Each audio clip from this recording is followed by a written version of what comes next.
The afternoon sun cast perfect golden light across the manicured gardens of the Whitmore estate as my extended family gathered for our annual reunion photograph. 3 generations of success stories arranged themselves on the marble steps, their designer clothing and confident postures a testament to the family's accumulated wealth and influence. James moved to the center, Mom directed with photographic authority, positioning my cousin prominently in the front row. Medical school graduation, surgical residency, and now chief of cardiology at Johns Hopkins. That accomplishment deserves center stage. James adjusted his custom suit jacket with practiced modesty, though his smile betrayed satisfaction with the attention. At 33, he'd achieved everything our family valued: prestigious education, impressive title, and social standing that opened exclusive doors across the medical establishment. "And Sarah, step forward," Aunt Patricia commanded, guiding my pharmaceutical executive cousin into position beside James. Vice President of Global Operations deserves recognition. Her company just secured contracts worth $200 million.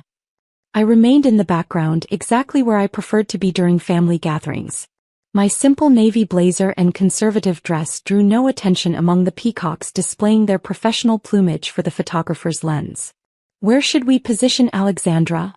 the photographer asked, scanning the assembled relatives for the optimal arrangement. Mom's expression grew slightly embarrassed as she gestured vaguely in my direction. "Oh, Alexandra can go in the back. She's still finding her way in some government office. Nothing too impressive yet." The dismissal was gentle but unmistakable. Mrs. Whitmore, our wealthy neighbor who'd commissioned the family portrait, nodded sympathetically while making notes about positioning for her social media documentation. "Government work," Mrs. Whitmore repeated with the polite distaste that Connecticut society reserved for public service. "How dedicated of her." "Entry-level administrative work," Uncle Robert explained helpfully. "Filing papers, scheduling meetings for mid-level bureaucrats. Steady employment, but hardly the achievement level we hope to showcase." The assumption about my professional status had become family gospel over the past 5 years. They had no idea that my Georgetown penthouse was paid in full or that my security clearance level exceeded most cabinet members. But explaining my actual role would require conversations I couldn't have at garden parties.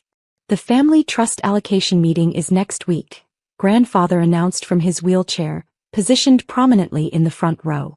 $50 million distributed based on professional achievement and family contribution. James and Sarah exchanged confident glances. The trust fund had been their anticipated reward for years, validation that their prestigious careers deserved financial recognition from our accumulated wealth. "I've been reviewing the criteria," Grandfather continued, consulting notes prepared by his estate attorney. "Leadership positions, international recognition, national impact, and ethical standing." Aunt Patricia smiled knowingly. "James pioneered 3 new cardiac procedures that are being used worldwide. Sarah's pharmaceutical innovations have saved countless lives across 6 continents. Meanwhile, Alexandra schedules government meetings," Uncle Robert added with barely concealed disappointment. Hardly the impact Grandfather intended to reward with trust fund recognition. My secure phone vibrated against my purse with the distinctive pattern reserved for classified emergency communications. I glanced discreetly at the screen. DEFCON 2, immediate response required. National Command Authority requesting strategic assessment. DEFCON 2. The second highest state of military readiness, reserved for situations where nuclear war was a genuine possibility. Something catastrophic was developing that required immediate attention from the handful of individuals authorized to advise on global crisis response. "Alexandra, please stand behind James," the photographer directed, positioning me in the back row where my modest government salary wouldn't detract from the family's display of success. "We want the accomplished professionals prominently featured." Through the estate's iron gates, I noticed unusual activity on the normally quiet Connecticut road. 3 black SUVs with government plates had positioned themselves strategically around the property perimeter, their occupants speaking into communication devices with practiced efficiency. "Are you expecting other guests?" Mrs. Whitmore asked Mom with growing confusion. "There seems to be some kind of security presence developing outside." Before Mom could answer, my phone buzzed again with an encrypted message that made my pulse quicken. Alexandra Joint Chiefs Emergency Briefing in 15 minutes. Marine One inbound to your location. Crisis escalation requires immediate strategic consultation. General Morrison, Chairman Japhis. Marine One. The President's helicopter. Coming to the Whitmore estate in Connecticut where my family was photographing their professional achievements while positioning me in the background as the unsuccessful relative who filed government paperwork. Actually, I said quietly, checking my watch as the distant sound of rotors became audible, I should mention that I'm expecting some colleagues. Colleagues? Mom frowned, her attention still focused on arranging the perfect family photograph. Alexandra, this is our annual portrait session. It's hardly appropriate to invite your office friends to a private family gathering. The distant helicopter sound grew steadily louder, joined by what sounded like multiple aircraft approaching from different directions. Mrs. Whitmore shaded her eyes, peering at the cloudless sky with growing confusion. Those aren't normal helicopters, James observed, his medical training apparently extending to aircraft identification. That sounds like military hardware. Before anyone could respond, the first wave of security personnel appeared at the estate's entrance. 6 men in dark suits with earpieces and barely concealed weapons spread across the grounds with practiced efficiency, their movements suggesting this was a planned operation rather than random arrival. Ma'am, Agent Torres approached me with respectful formality, his voice carrying clearly across the garden where my family stood frozen in their photograph positions. POTUS is 3 minutes out. The Situation Room needs your strategic assessment before the NATO emergency session. The family portrait session dissolved into stunned silence as the most recognizable security detail in America took control of the Whitmore estate. Mom's camera-ready smile faded as she processed the implications of presidential security arriving for her entry-level government worker daughter. POTUS. Uncle Robert's voice cracked on the acronym. Alexandra, what exactly do you do for the government? Before I could answer, Marine One appeared over the tree line, followed by 2 support helicopters and an additional security aircraft that immediately began circling the estate perimeter. The presidential helicopter's distinctive blue and white paint scheme was unmistakable to anyone who followed American politics. "Oh my God," Sarah whispered, her pharmaceutical executive confidence evaporating as she realized the President of the United States was landing on our family gathering. "Is that actually?" Marine One touched down on the Whitmore estate's main lawn, its rotor wash sending the carefully arranged family portrait equipment flying across the manicured gardens.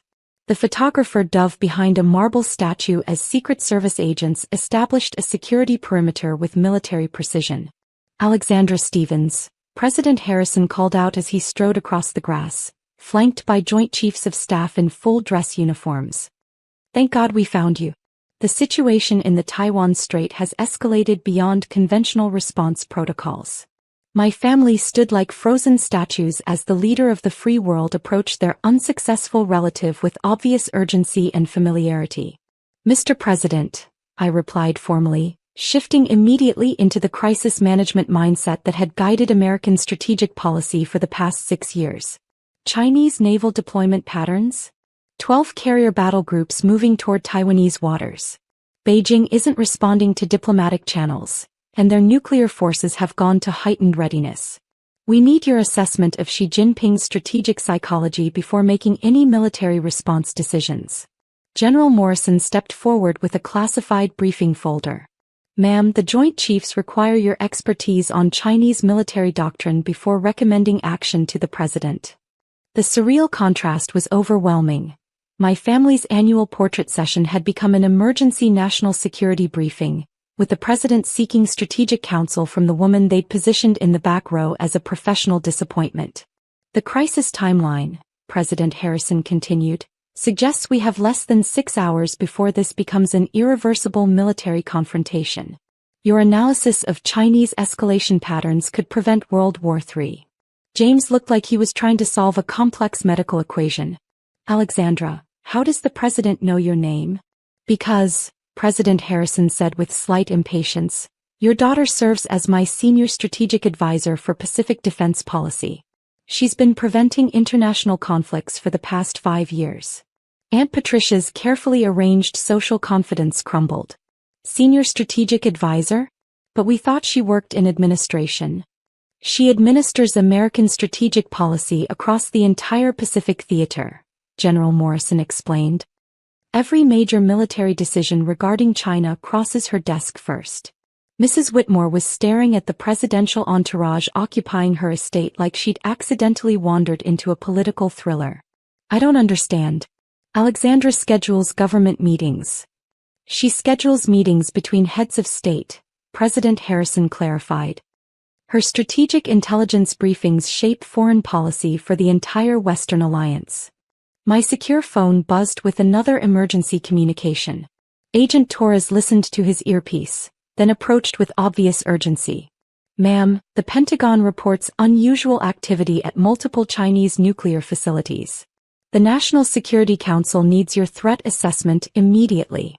As my family processed the devastating reality that their entry-level government worker was actually preventing global nuclear war, I realized their family portrait would be forever incomplete.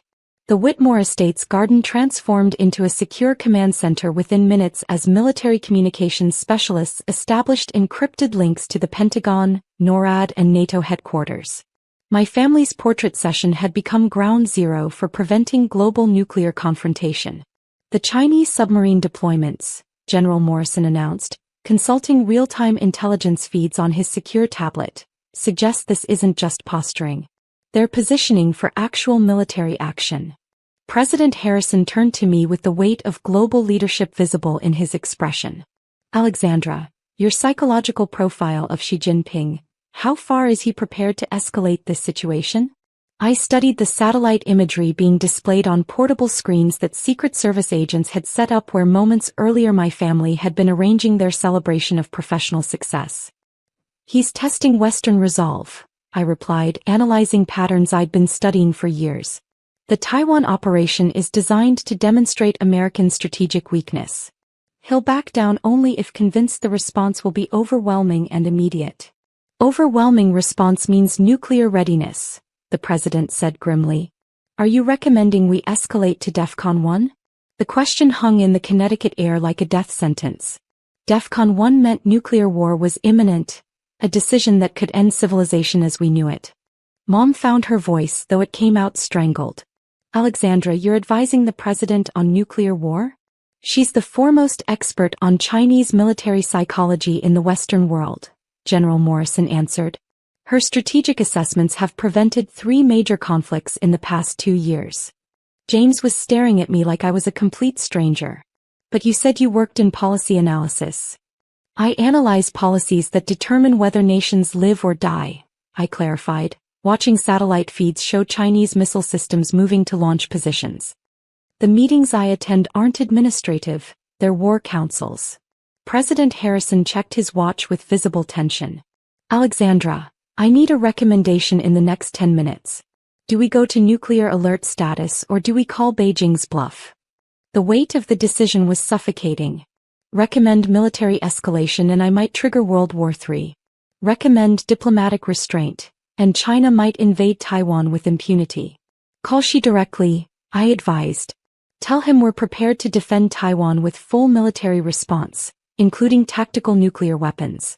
He'll interpret that as credible threat and withdraw. You're certain? The president asked. Xi's greatest fear is losing face through military defeat.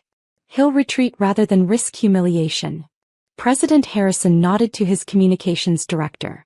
Get me Beijing on the secure line. Highest priority. As the most powerful man on Earth made a phone call that could prevent or trigger nuclear war based on my strategic assessment, I watched my family process the devastating reality of who I actually was. The trust fund distribution, grandfather said weakly from his wheelchair, should probably be reconsidered. Uncle Robert looked like he was watching his entire worldview collapse. We positioned her in the back of the photograph because we thought she was unsuccessful.